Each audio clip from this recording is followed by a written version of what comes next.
네, 안녕하십니까. 지식의 뱅가드 하승주입니다. 오늘은 저희 채널에서 제 이 비루한 채널에 매우 중요한 게스트라기보다도 MC 한 분을 초청을 해서 진행을 하도록 하겠습니다. 바로 탁 PD입니다. 네, 안녕하세요. 탁재영 PD입니다. 반갑습니다. 하하하. 네.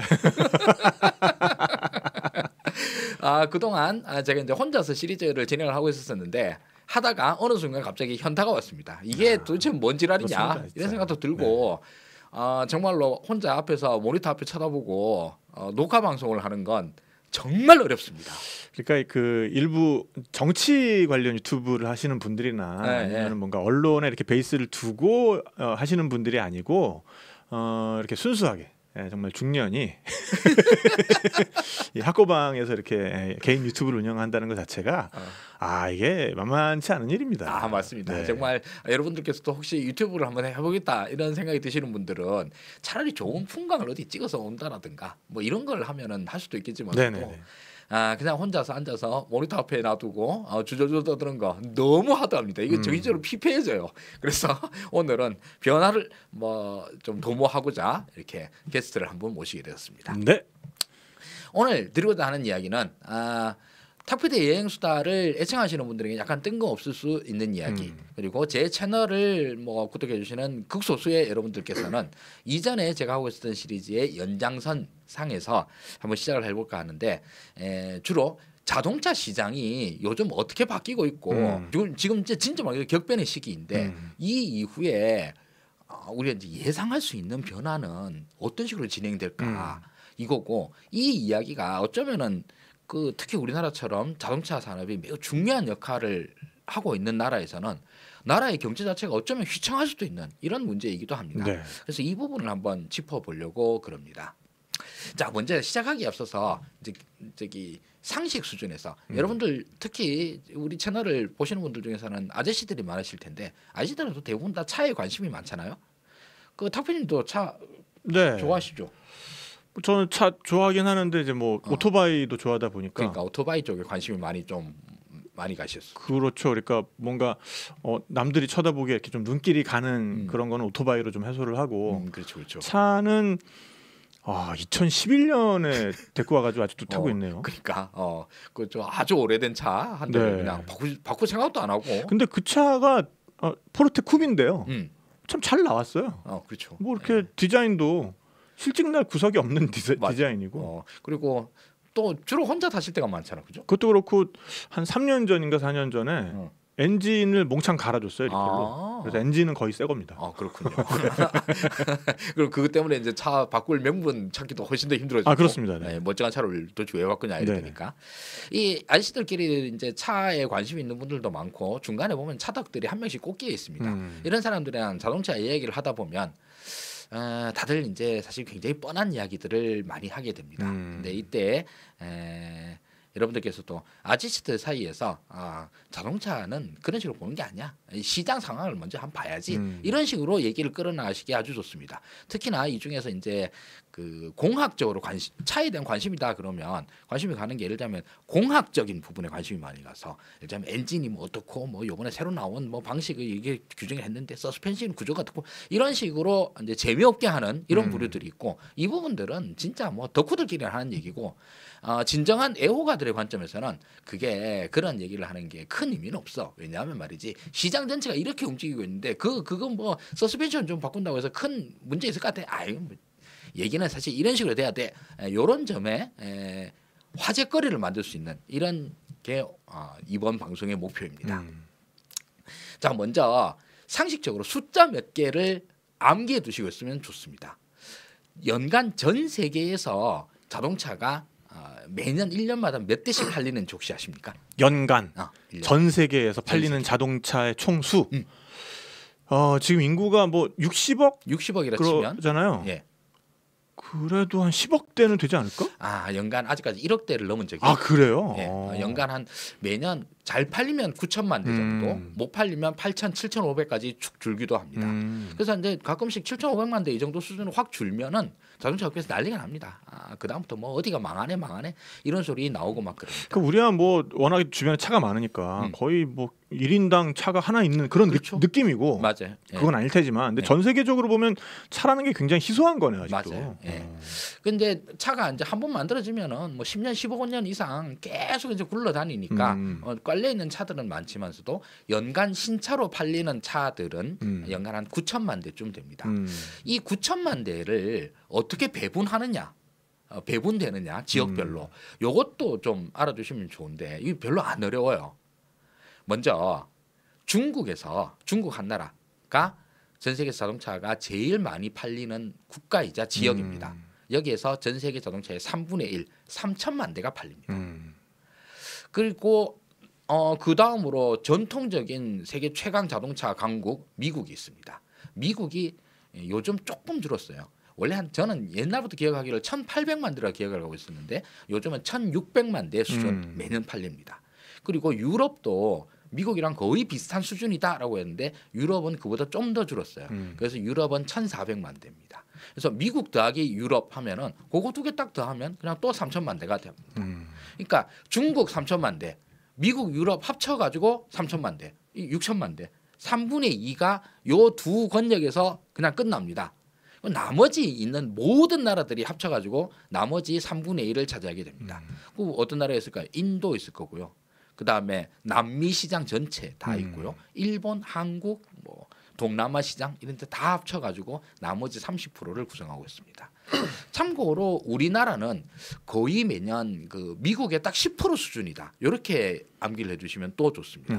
미국이 1,600만 대를 팔면 우리는 10분의 1로 해서 한 160만 대 정도 됩니다. 그 중에서 수입차가 한 25만 대에서 30만 대 정도 팔리고요. 나머지 이제 국산차가 되는 거죠. 자, 그래서 이 이야기를 왜 먼저 말씀을 드리냐면 지금 현재 자동차가 가장 많이 팔리는 전 세계 최강의 주력 시장은 미국이나 유럽이 아닙니다. 중국이라는 말입니다. 이 중국이라고 하는 키워드를 우리는 잘 자동차 덕후들의 세계에서나 아저씨들의 세계에서 잘 이야기를 안 해요. 왜냐하면 우리나라에 직접적으로 수입되는 중국 승용차가 거의 없고 이러다 보니까 사실 관심이 별로 없고 그리고 우리가 뭐 승차감, 하차감 이런 걸 논할 때 뭐 벤츠, BMW, 아우디 얘기를 하고 뭐 현대, 기아차 살까 말까 이런 얘기를 하지 중국 차가 우리 눈에 잘 안 띄어서 그렇습니다. 근데 시장 전체로 보자고 그러면 말 그대로 알파의 오메가는 일단은 중국이다라고 하는 점을 기억을 해두셔야 됩니다. 자, 이게 이제 먼저 우리가 이제 시장을 갖다가 이야기를 할 때 드리고 싶었던 말씀이고요. 여기에서 그 다음은 이 9천만 대의 시장을 어떤 회사가 얼마나 팔고 있느냐, 자동차 기업들의 판매량 순위입니다. 지금 현재 전 세계에서 자동차 제일 많이 파는 회사 어딜까요? 쉽습니다. GM 아닌가요? 전혀 아닙니다. 그러면은 폭스바겐 아닌가요? 많이 비슷했습니다. 폭스바겐 2등입니다. 1등? 1등이 어디지? 토요타. 토요타입니다. 토요타가 1등입니다. 네. 그것도 2등과의 차이가 꽤 많이 벌어졌습니다. 토요타가 연간 1,000만, 작년 기준 2023년도 기준으로 1,000만 대를 약간 넘었어요. 그리고 폭스바겐이 한 840만 대 정도를 팝니다. 그리고 놀랍게도 3위가 현대기아차입니다. 그러네요. 네. 지금 여기에는 4위로 돼 있는데 4위가 포드고요. 네네. 3위가 현대기아차입니다. 이게 지금 이거는 이제 상반기 미국 자동차 시장이라서 미국이군요. 네, 그래서 이제 1등이 GM으로 나오고 이러는데 실제로 전 세계로 보자고 그러면 1등 토요타, 2등 폭스바겐, 3등 현대기아차입니다. 이거 그래서 현대기아차가 이제 우리 너무 급격하게 많이 발전을 해가지고 이게 잘 이해가 안 되시는 분들도 꽤 많습니다. 세계에서 현대기아차가 3위야. 3위 밑에 4위, 5위, 6위가 어딨냐? 그러면 4위가 그 스텔란티스라고 그래가지고 스텔란티스 혹시 들어보시긴 했었죠? 아니요, 처음 듣는데요. 스텔란티스? 스텔란 들어봤는데. 네, 스텔란티스라고 하는 자동차 그룹이 있습니다. 이게 옛날 그 2008년 금융위기가 터지면서 미국 자동차 기업들이 완전 맛이 갔잖아요. 그렇죠. 네. 그때 맛이 갈 때에 GM과 크라이슬러 1등, 3등이 파산 신청을 해요. 네. 그리고 둘 다 이제 정부 보조금이 들어가 가지고 GM은 다행히 탈출을 했는데 크라이슬러는 탈출이 잘 안 돼요. 그래서 이 회사 저 회사에 계속 팔려다닙니다.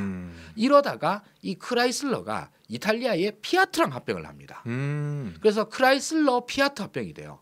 이 합병한 회사가 그 다음에 프랑스의 푸조 시트로엔 그룹이랑 또 합병을 해요. 그리고 이 푸조 시트로엔까지 합쳐진 이 그룹이 GM에서 팔고 있던 그 독일의 자동차 회사인 오펠 브랜드도 삽니다. 지금까지 들은 브랜드들로 종합해 보면은 그냥 고만고만한 이렇게 그냥 되게 안 팔리는 차들 네. 다 엮어가지고 이 망할 위기에 있는 회사들끼리 모여가지고 우리끼리 어떻게든 일단 큰 규모의 선단을 한번 만들어보자. 이래가지고 망하면 다 망하는 거지만서도 그래도 안 망할 위험이 좀 더 높지 않겠어? 라고 하는 마치 적벽대전 이전에 조조가 했던 연환계 예, 그거를 비슷하게 만든 겁니다. 그래서 여기 잡다한 브랜드들이 엄청나게 많아요.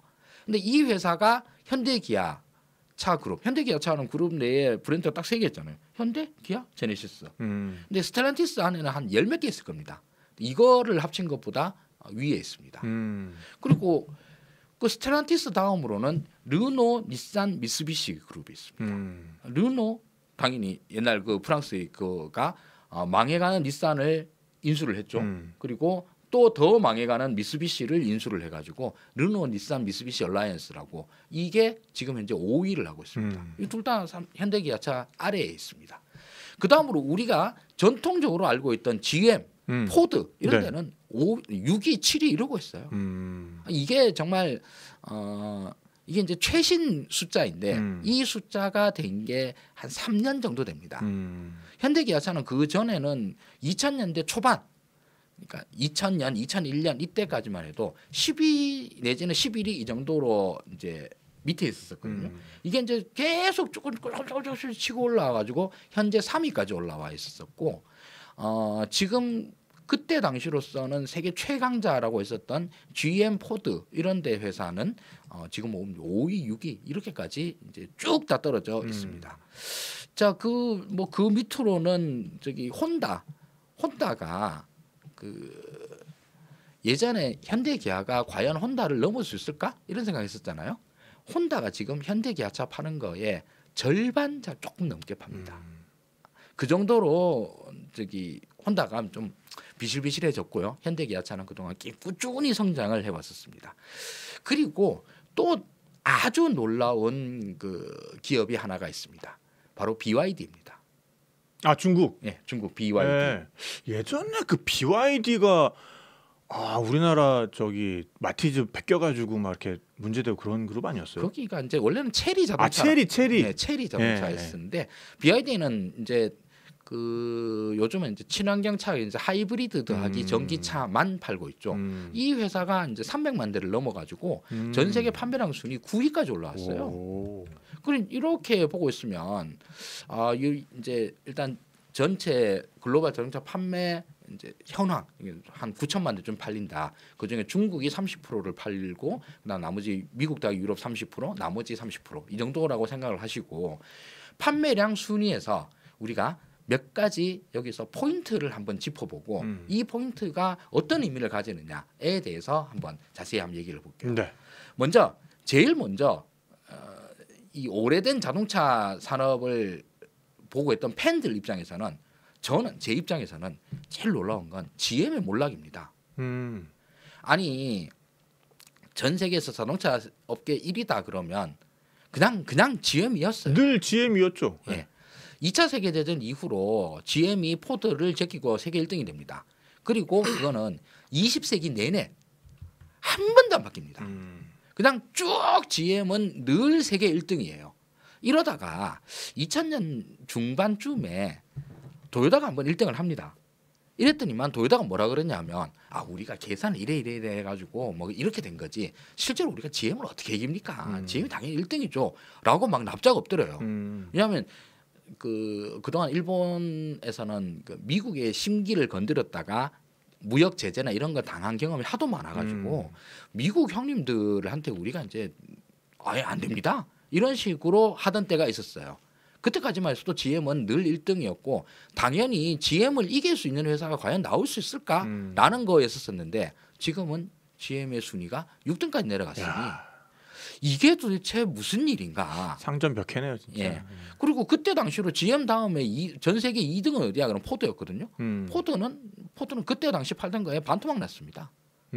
그래서 뭐 7등인가 6등인가 뭐 이러고 있어요. 그래도 또 미국 시장 안에서는 아직은 뭐 부자 망해서 3년 가는 건지 네.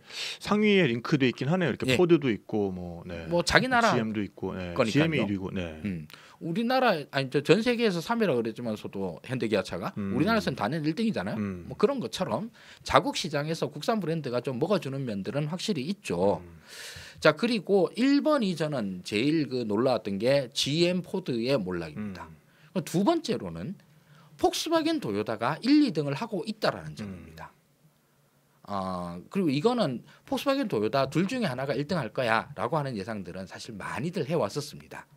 그런데 지금 상황에서 폭스바겐 도요타가 그러면 야 진짜 역시 전통의 강자가 1, 2등을 하는군이라고 생각은 되지만 실제로 과연 이게 지속 가능한가? 그리고 이 회사에 대해 미래에 대해서 과연 밝게 볼 수 있을까?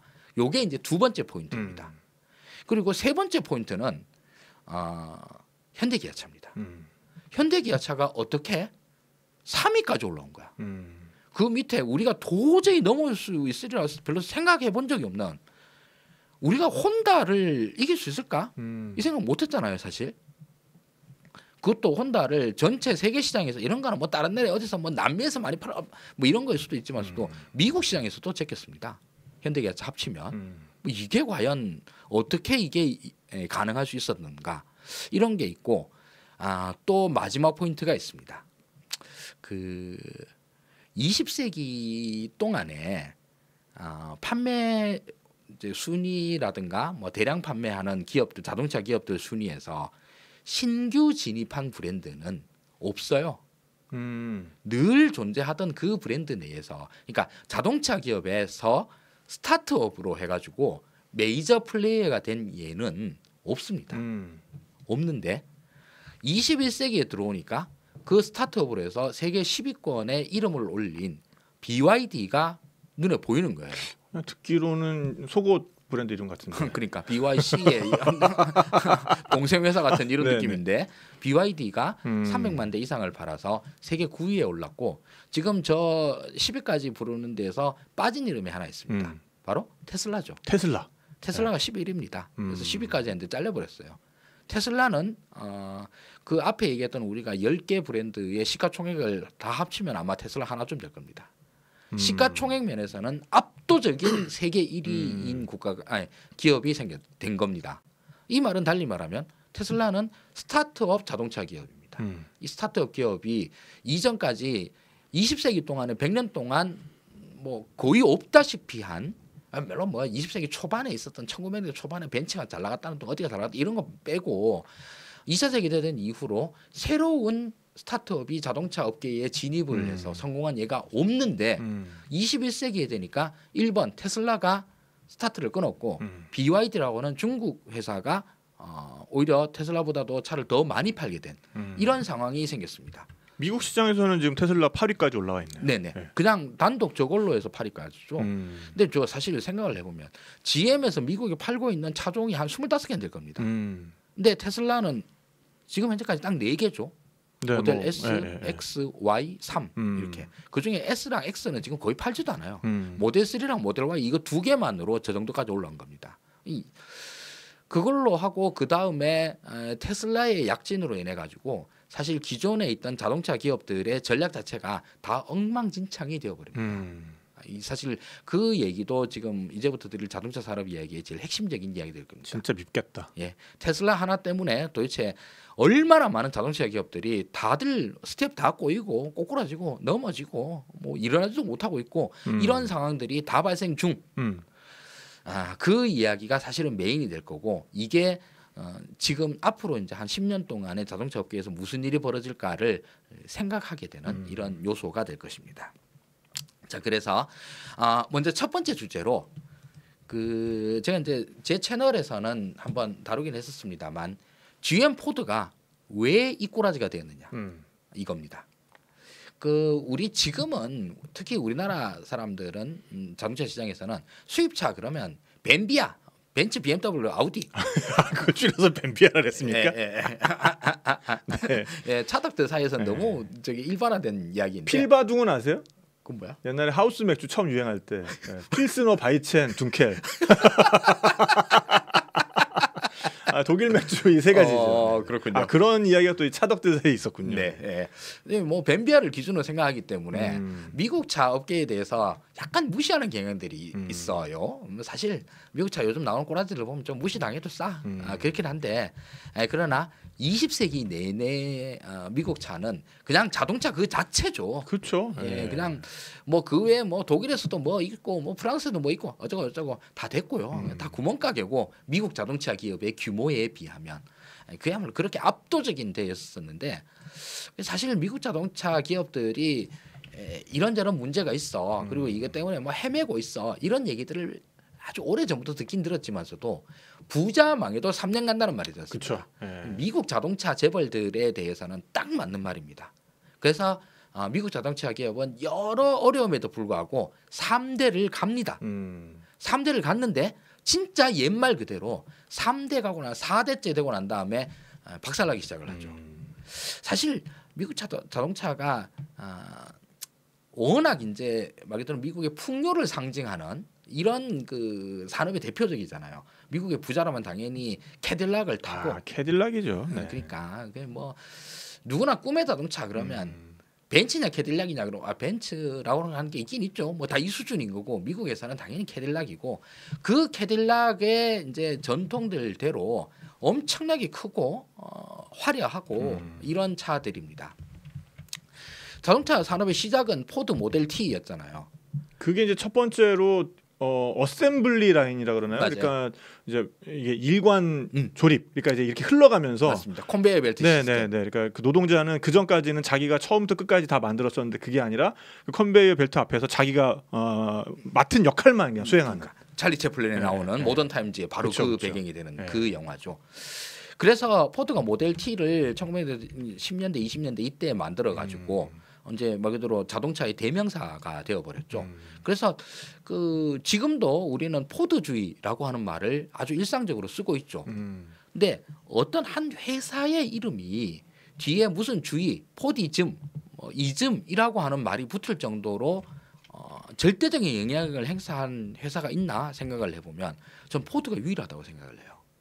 그리고 20세기를 휩쓴 뭐 경제사죠. 그러면 우리는 다 뭐 자본주의, 사회주의, 공산주의 이런 얘기를 하지만 자본주의, 사회주의, 공산주의 모두를 관통하는 철의 경제 법칙이라고 그러면 저는 그걸 포드주의라고 부르겠습니다.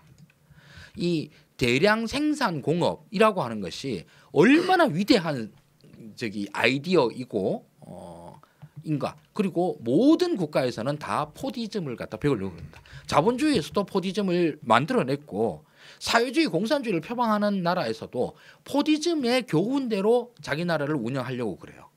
진짜로 그 값싼 대량 양산품의 시대 20세기를 만든 그 이름입니다. 그 포드가 2차 세계대전 끝나고 난 다음에 GM한테 역전이 됩니다. 왜 역전된지 아십니까? 2차 세계대전 때 2차 세계대전 끝나고 난 다음에 GM이 뭔가 군수물자를 더 많이 만들었나요? 그런 것도 약간 영향이 있을 수 있는데 포드는 이때까지 승용차를 만든다. 그러면 성공한 이유가 뭐냐면 적당한 품질의 자동차를 말도 못하게 싼 가격으로 말도 못하게 대량으로 공급한다입니다. 그래서 모든 모델 T 이제 포드가 만들었던 저 자동차 모델 T 자동차는 트림이라고 그러죠. 이 옵션별로 나누는 트림이 없어요. 그냥 한 가지 모델이에요? 저 하나예요. 그리고 포드에서는 여러 가지 자동차 모델을 만들면 그 만드느라고 라인 새로 깔아야 되고 부품 새로 만들어야 되고 그럼 비싸지잖아. 그럼 비싼 거는 안 돼. 무조건 싸야 돼. 그렇게 해서 싼 자동차를 만들기 위해서 딱 한 가지 모델만 만듭니다. 그리고 모든 포드 모델 T의 사진은 다 검정색 차밖에 없어요. 왜냐하면 검정색 차만 만들어서 그렇습니다. 아니 그래서 사람들이 그래요. 저 차는 30년 넘게 팔았거든요. 30년 오래 동안 팔았네요. 예, 똑같은 똑같은 차를 똑같은 깜장색만 내놓은 거예요. 우리는 뭐 좀만 하면은 뭐 페이스 리프트라 그러나요? 그렇죠, 뭐 이렇게 그렇죠. 얼굴도 바꿔주고 뭐 심지어 MG는 안 바꾸더라도 외관을 좀씩 바꿔주고 그러잖아요. 요즘은 그게 이제 저기 완전 자동차 회사에서 저기 루틴이 됐죠. 7년마다 풀체인지, 5년 그러고 난 다음 풀체인지 나는데 5년 있다가 페이스리프트 이렇게 하는 게 거의 공식이 됐는데 저 때는 30년 동안 똑같이 저렇게 합니다. 이 목적은 뭐냐? 1번 대량 생산이 돼야 돼. 대량 생산을 통해서 값을 내려야 돼. 값을 내리고 나면 그 다음부터는 모든 문제가 다 풀려. 이익 아니 싸게 만들어서 많이 팔면 그게 이익이 많이 남는 길이지라고 생각을 했는데 GM이 요거에 반기를 듭니다. 여러분 미국 국민 여러분 모델 T 30년 동안 사면 좀 지겹지 않습니까? GM이 새로 차들을 만들었는데 언제까지 저런 저기 마차랑 경쟁하던 시절에 따달거리는 차를 원하십니까? 이제 전쟁도 끝났고 풍요의 시대가 열렸습니다. 이 풍요의 시대에 걸맞는 차를 한번 타보시죠. 색깔은 여러분들이 뭘 좋아할지 몰라서 다 준비해놨어. 그래서 뭐 온갖 색깔들을 다 만들어 놓고 그리고 30년 동안 똑같은 모델 만들어서 계속 똑같이 팔던 포드에 비해서 우리는 매년 모델 개선을 합니다. 연식 변경이라고 하는 아이디어를 낸 게 GM입니다. 아 그렇군요. 예. 그래서 그 한 3년 차 지나고 나면은 3년 전의 차가 왠지 낡아 보이고 오래돼 보이는 느낌이 나요.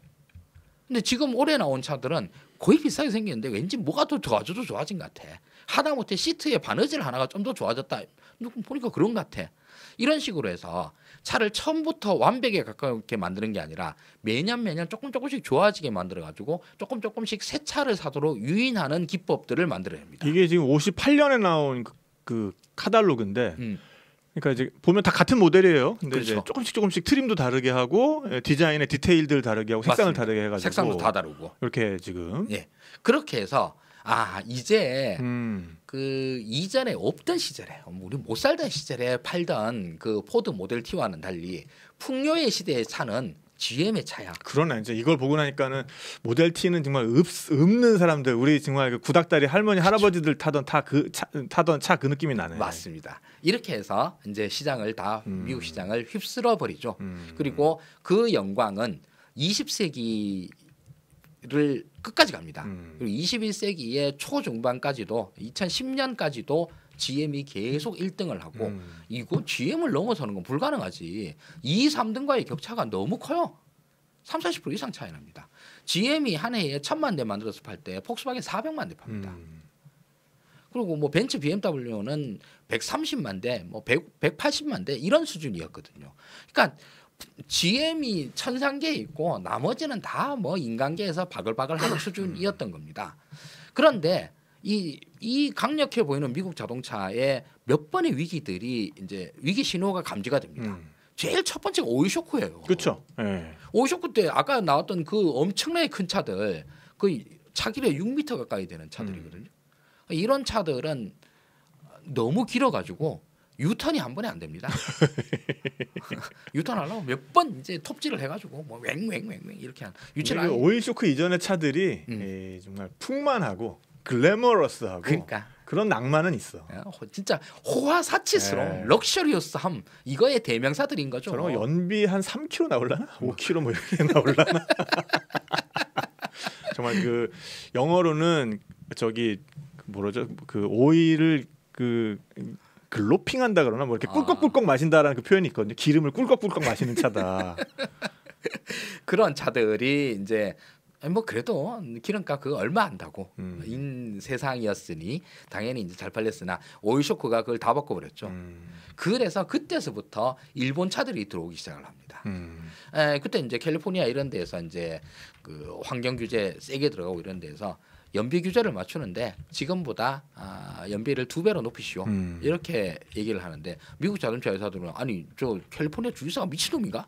하면서 말이 되는 소리를 해라. 그건 현대 인류 기술로 불가능한 수준이야. 근데 그걸 혼다가 덜컥 해가지고 들고 나옵니다.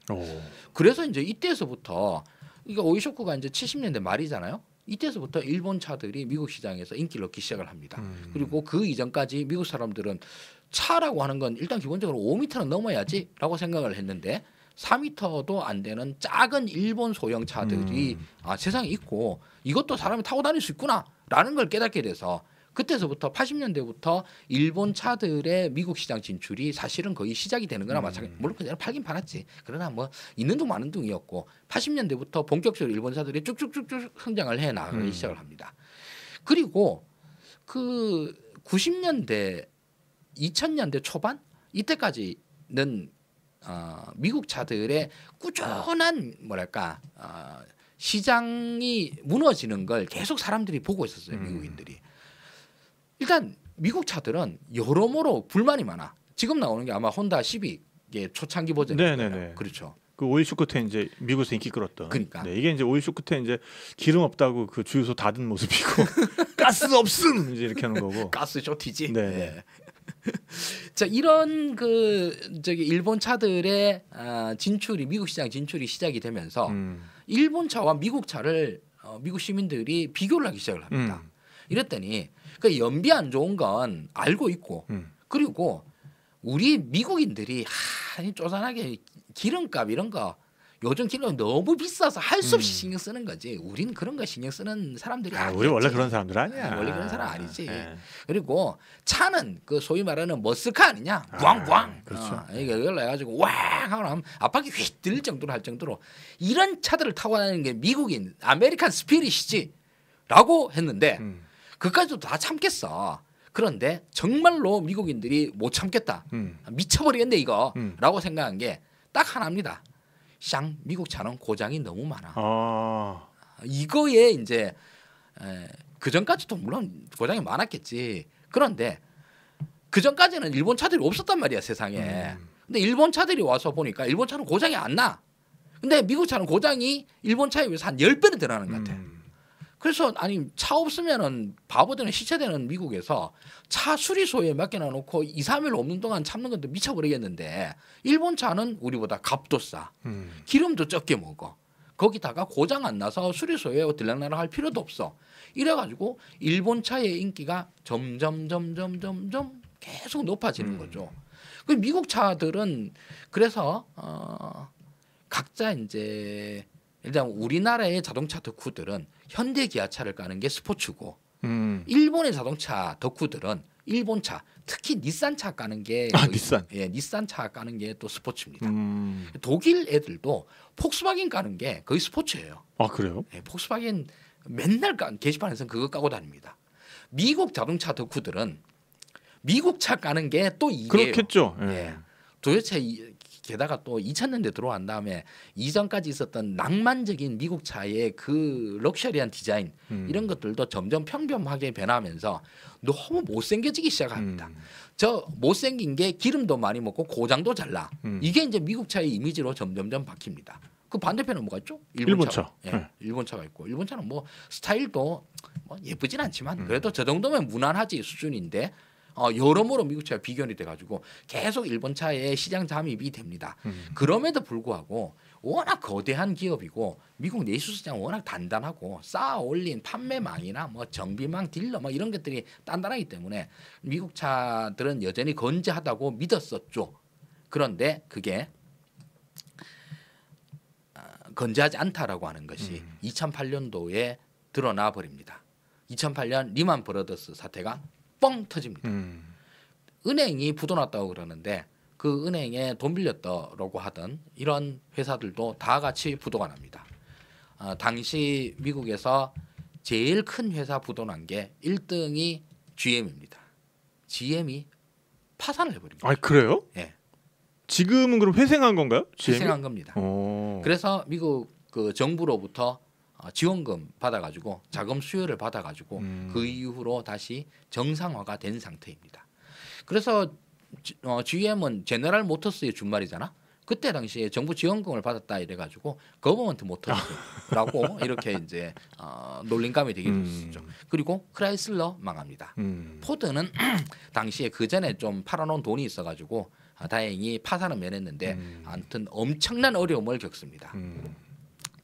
그리고 그 이후로 미국 정부에 좀 정부 지원도 들어가고 해서 GM은 다시 세계 판매 1위를 복구를 합니다. 아 그래 뭐 역시 썩어도 준치. 대마불사. GM이 잘 나가는구나 했었었는데 지금 그때 1등하면 1,000만 대거든요. 2010년대 초중반대에 GM이 1,000만 대를 팔았는데 지금 600만 대가 안 됩니다. 그러니까 판매량 대수 자체로 40%가 날아갔어요. 그러면 자동차 업계가 사실 제일 전형적인 제조업체인데 어떤 제조업체라도 자기 판매량이 40%가 줄었는데 살아남는 회사가 있을 수 있을까요? 매출이 40% 반토막이 났는데 자본주의 사회에서 이런 건 불가능한 거 아니냐. 그런데 GM은 아직도 그냥 뭐 그럭저럭 굴러갑니다. 망하느냐 안 망하느냐 이런 얘기를 하지는 않아요. 옛날부터 쇠락했다 뿐이지. 그러면 GM은 하다못해 기업 파산까지 겪은 회사인데 그럼에도 불구하고 줄지 않았던 판매량이 지금은 왜 그때에 비해서 40% 반토막이 나버렸느냐. 이게 이제 첫 번째 질문입니다. 이거는 사실은 GM이 의도적으로 한 겁니다. 판매량을 일부러 줄였다고요? 네, 일부러 의도적으로 줄였습니다. 그 GM은 일단 이전에 이제 산하 브랜드가 엄청 많았어요.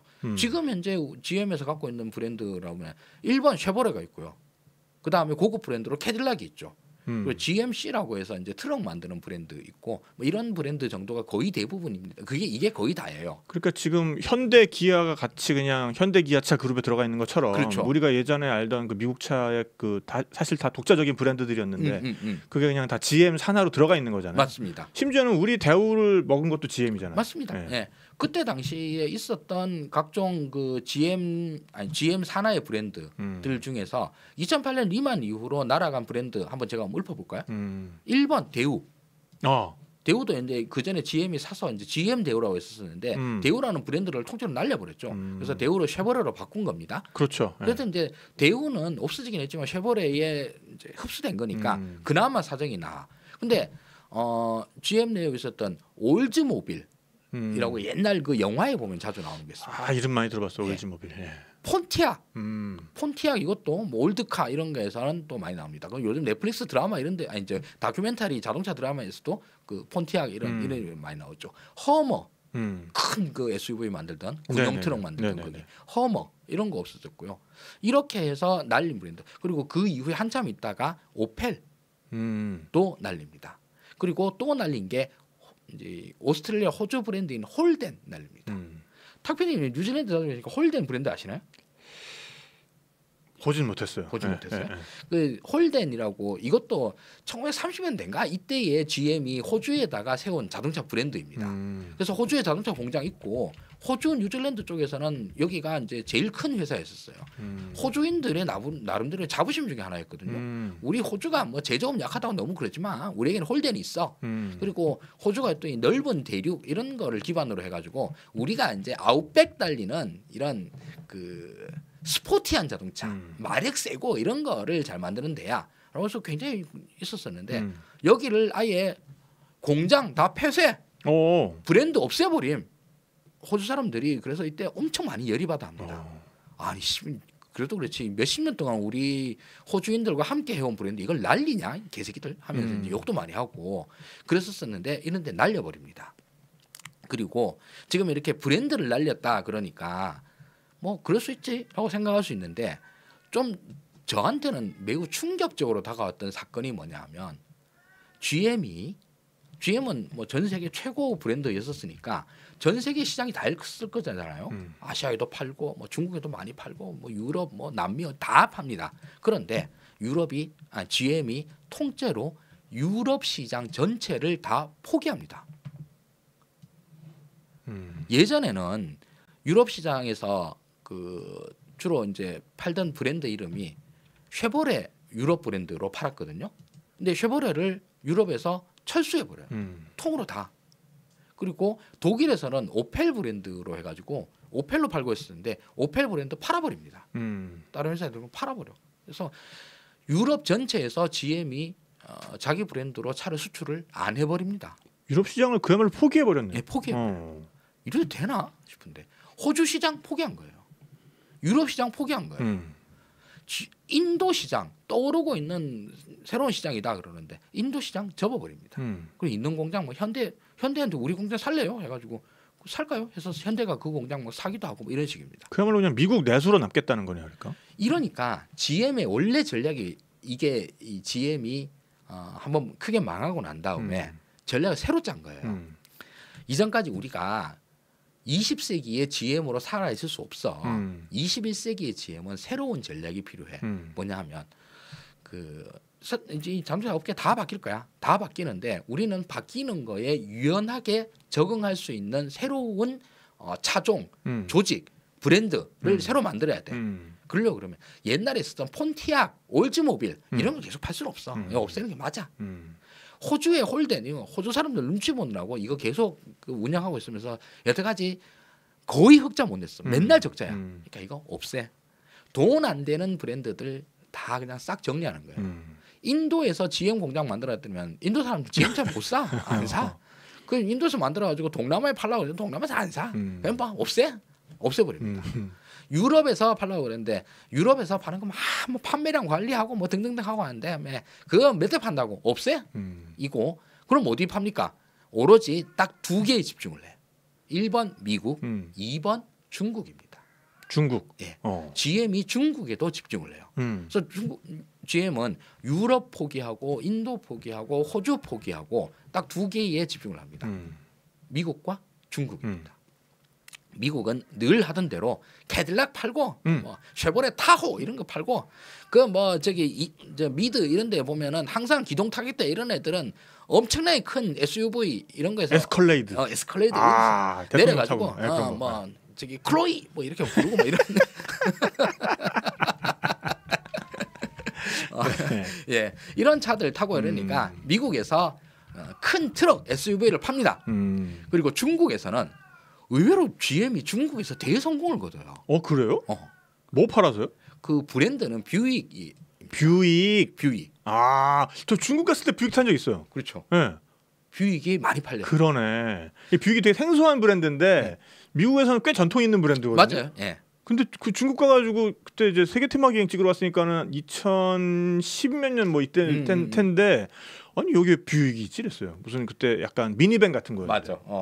그 우리나라 대우에서 팔던 알페온 기억하시죠? 예. 알페온이 뷰익의 어크로스라고 하는 모델인데 그게 의외로 중국에서 대박을 터뜨립니다. 그래서 중국 사람들이 그때까지만 해도 자기 국산차들 중국 내 국산차들은 많이 허접합니다. 근데 반면 수입차들은 뭘 봐도 그 당시에 중국 로컬 브랜드에서 나오는 것보다는 훨씬 낫지. 좋아요. 훨씬 좋은데 그 중에서도 중국 사람들이 생각하기에 최고 고급차 브랜드가 어디냐?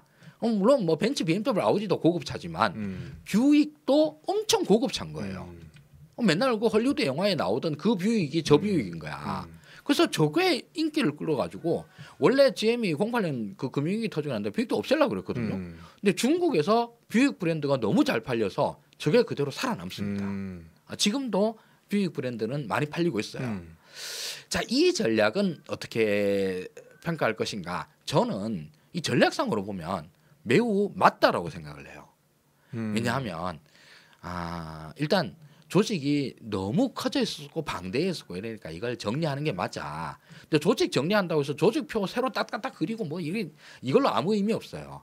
사실 중요한 건 늘어나 있는 브랜드들도 다 정리하고 지역들도 정리하고 그래서 확실하게 우리가 시장 장악을 할 수 있는 이런 포인트를 잡아가지고 거기서부터 성공하고 나면 그걸 갖다가 늘려나가는 게 맞다. 그걸 위해서 지금까지 돈 안 되지만서도 필요에 의해서 유지하고 있던 여러 가지 것들을 다 일단 포기하자. 실제로 다 포기를 합니다. 그러려고 그러면 그 다음 단계가 완성이 돼야 돼요.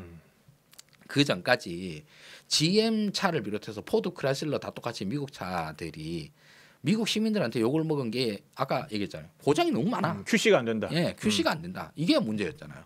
그 두 번째로는 차가 너무 재미없어, 옛날 있었던 그 미국 차의 올드 카들의 감성, 요즘 차들 나오는데 찾아봐.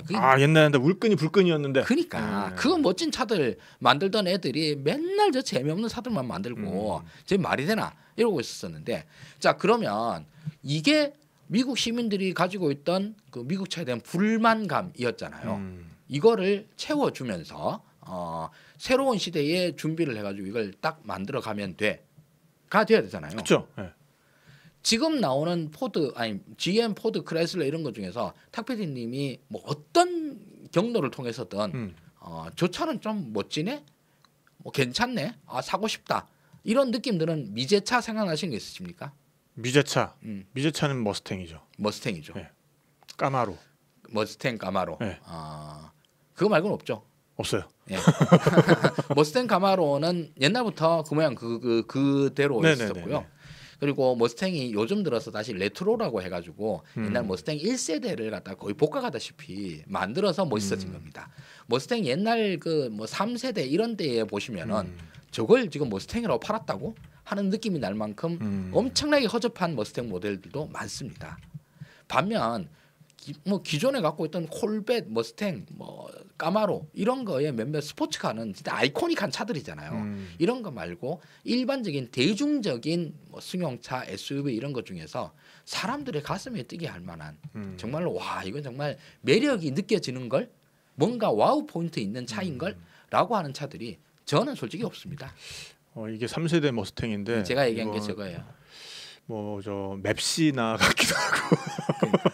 야 차라리 저걸 사는 대우 에스페로를 그러니까 네, 이런 느낌 좀 들죠. 네. 저런 머스탱의 암흑기도 있었습니다. 지금 나오는 머지구리한 머스탱과 좀 많이 다르죠. 자 그래서 일단 차들이 별로 그렇게 와 쉽지는 않습니다. 새로 이제 이전에 있었던 방만한 제명 차들을 쳐내고 나면 그 다음부터는 멋진 차를 만들어내야 될 거 아닙니까? 멋진 차가 일단 없어요. 그리고 두 번째로는 휘발유 차 계속 만드는 거 이제는 비전 없다고 본다. 일단 첫째로 기후 변화 위기 이게 너무 세지고 각국 정부들이 휘발유 차를 너무 구박한다. 이러니까 결국 앞으로 친환경 차로 갈 수밖에 없다. 잠깐만요. 요거 요즘 머스탱. 이런. 정말 아까는 너무 다르잖아. 이건 뭐 스쿠프도 아니고 뭐야 이거. 야, 저 머스탱은 정말 이게 어떻게 같은 머스탱이야 이게. 그러니까 도저히 믿을 수가 없죠. 화난다 좀. 네. 저는 정말 저런 차 죽기 전에 한 번은 타봐야지 그러니까요. 이런 생각이 꼭 들긴 듭니다. 물론 죽기 전까지 저런 차 이제 소유를 할 것 같지는 않습니다만. 저희 그 유튜브 열심히 하셔가지고 한번 해보시죠. 뭐. 그럴까요? 이 자동차 유튜버를 저도 하고 싶긴 한데 일단 공학적인 뭐를 얘기를 하자 그러면 갑자기 저도 지루해져 가지고 못 하고 주로 이런 얘기만 하고 있습니다. 자 그리고 전기차 쪽으로 해야 되는데 GM은 원래 전기차를 오래전부터 개발을 했었었고 그 유명한 다큐멘터리 있잖아요. 누가 전기차를 죽였는가.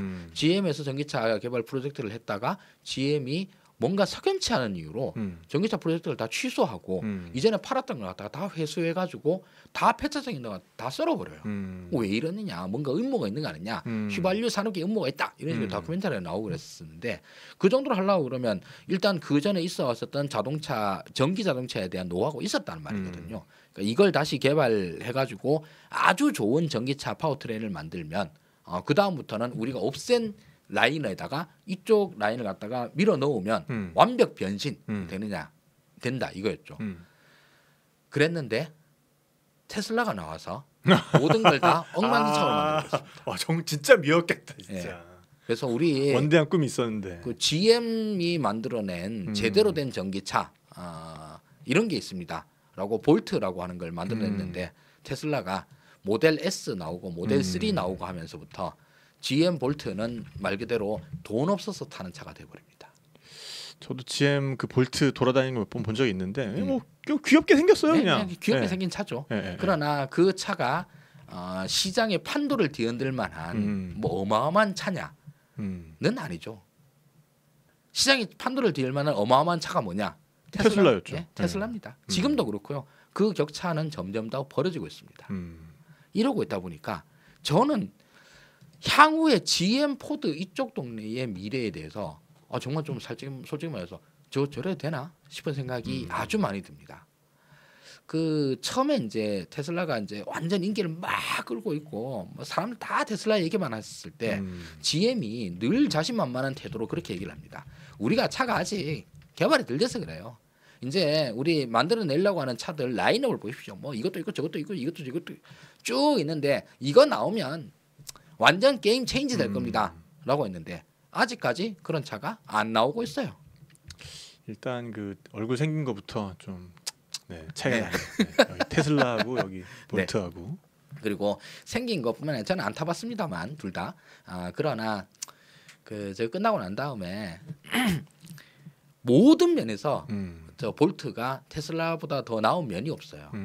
뭐 하다못해 모터 시스템, 배터리 용량, 뭐 주행 거리, 뭐 안에 있는 인포테인먼트 시스템, 자율 주행, 뭐 하나 더 나은 게 뭐라도 있어야죠. 아무것도 없어요. 근데 어떻게 이길 수가 있겠어요? 그 요즘 몇 년 전부터 또 맨날 그 군불대던 차가 있습니다. 캐딜락의 리릭이라고 하는 차가 있는데요.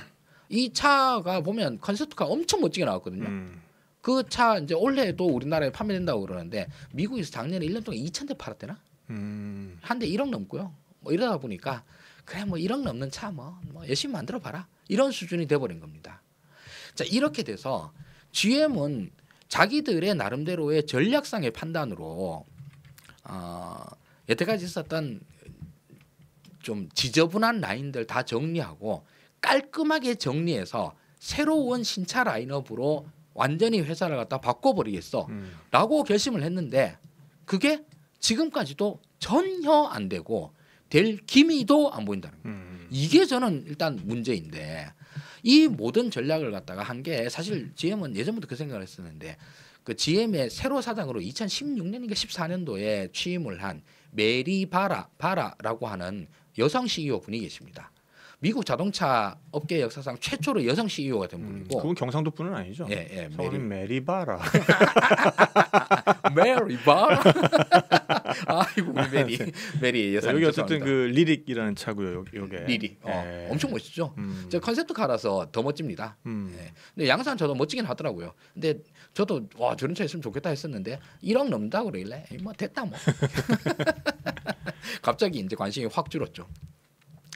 이 메리바라라고 하는 분이 처음에 이제 미국 CEO로 들어왔을 때 엄청 기대가 컸어요. 이 사람이 어떤 사람이냐면 고등학교를 GM의 그 근로장학생으로 나옵니다.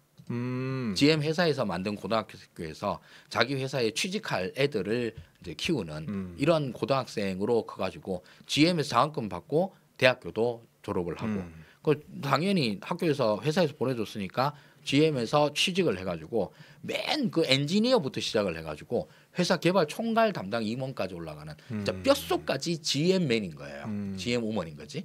그리고 이분이 또 이전까지 있어 왔었던 그 뭐랄까 경영 전문가로서의 CEO가 아니라 엔지니어 CEO인 거예요. 그러니까요. 엔지니어 CEO가 나왔으니까 GM의 엔지니어링 쪽에 더 집중을 할 거야라고 하는 면에서 다들 기대를 했었거든요.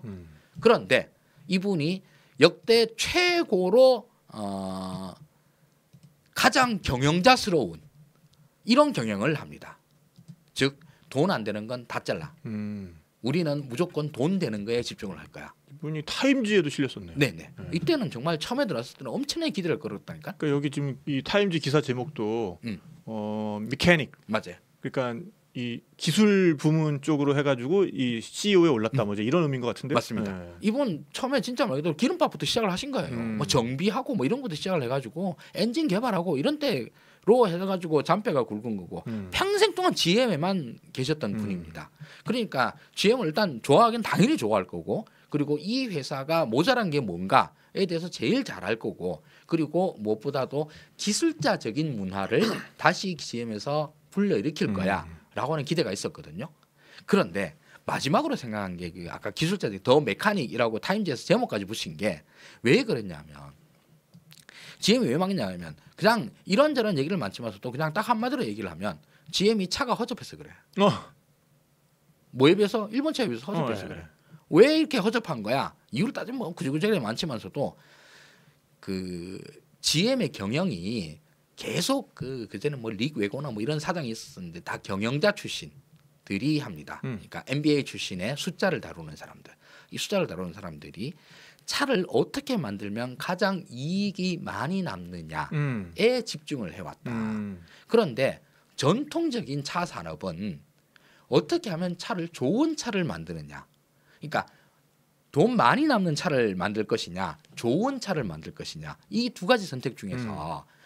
이 숫자 다루는 경영자들은 돈 많이 남는 차에다 집중을 한다. 그래서 할 수 있는 한 최대한 원가 절감에만 몰두를 하고 더 좋은 차를 만드는 데는 의욕이 없어. 그러니까 새로운 GM이 되려고 그러면 이전까지 있어 왔었던 이 숫자 중심의 회계 담당자들이 만드는 차에서 엔지니어가 만들어야 돼. 그리고 뭔가 좀 사람들로 하여금 가슴을 두근거리게 만드는 그런 차를 만들어야 된다. 그렇지. 가슴이 두근거리려고 그러면 일단 차가 좋아야지.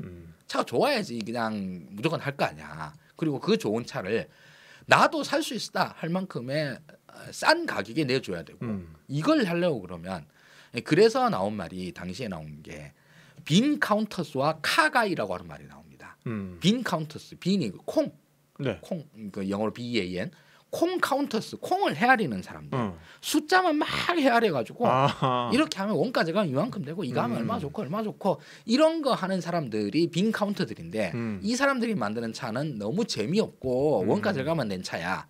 진짜로 어떤 사람, 즉 카가이들, 차에 미친놈들 이런 카가이들이 만드는 심장을 뛰게 만드는 차 이게 있어야 돼라고 이야기를 해왔거든요. 그래서 메리바라 회장님이 진짜로 메카닉 출신의 사장이 됐으니까 이걸 할 거야라고 했었는데 이전 사장보다도 더 빈 카운터스럽게 그래요? 회사를 운영을 한 겁니다. 지금까지. 그렇게 해서 돈 안 되는 차들 옛날에는 억지로라도 끌고 안고 있었는데 지금은 그 차들 다 날립니다.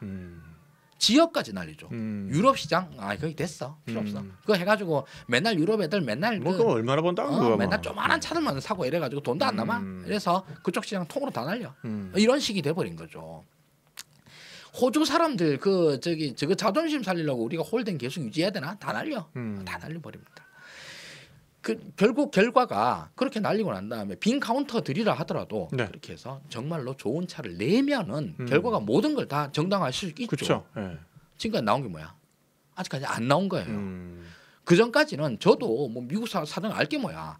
그러니까 그쪽 사람들이 하는 말이 우리가 뭐 몇 년도까지 뭘 하고 몇 년도까지 뭘 하고 이래가지고 이거 하면 뭐 이런 게 나오고 이런 말을 계속 듣긴 들었죠. 듣긴 들었는데 아이 그래 뭐 그런 식으로 하면 되겠네라는 생각을 했는데 2024년이 된 지금까지도 없어요 그런 게. 나오는 것들이 테슬라랑 비빌 수 있느냐. 지금은 이 말이 무서운 말이 된 게 모든 차들의 기준이 테슬라가 돼가지고 테슬라랑 비빌 수 있느냐. 솔직히 말해서 어떤 차도 테슬라에 비빌 수 있는 차가 아직까지 안 나오고 있습니다. 그 테슬라보다 더 좋지도 않은데 테슬라보다 더 비싸면 누가 사? 이렇게 되는 거죠. 테슬라보다 더 못생겼고. 그러니까 테슬라보다 더 못생겼고. 이게 지금 결정되고 있어가지고 지금 현재까지는 미국에서도 전기차 사는 게 부담스러운 사람들 많을 거잖아요. 그렇죠. 네. 이러다 보니 아직까지 휘발유차가 필요한 사람들이 많고 그 휘발유차 파는 데가 뭐 GM 포드니까 여전히 아직까지 흑자 봅니다. 흑자 보는데 매출액은 당연히 반토막이 잘했으니까 잘렸겠죠. 그리고 이전까지 GM이 약속해왔던 여러 가지 미래의 비전들 엄청나게 뭐 빨리 가고 멀리 가고 하는 전기차를 만들겠어. 아직 그런 좋은 전기차 안 나옴. 테슬라한테 그냥 스펙으로 밀림. 전기차의 각종 스펙으로 밀림. 우리 요새 테슬라라는 애들이 자율주행 한다며. 그 자율주행은 뭐도 하고 한다며.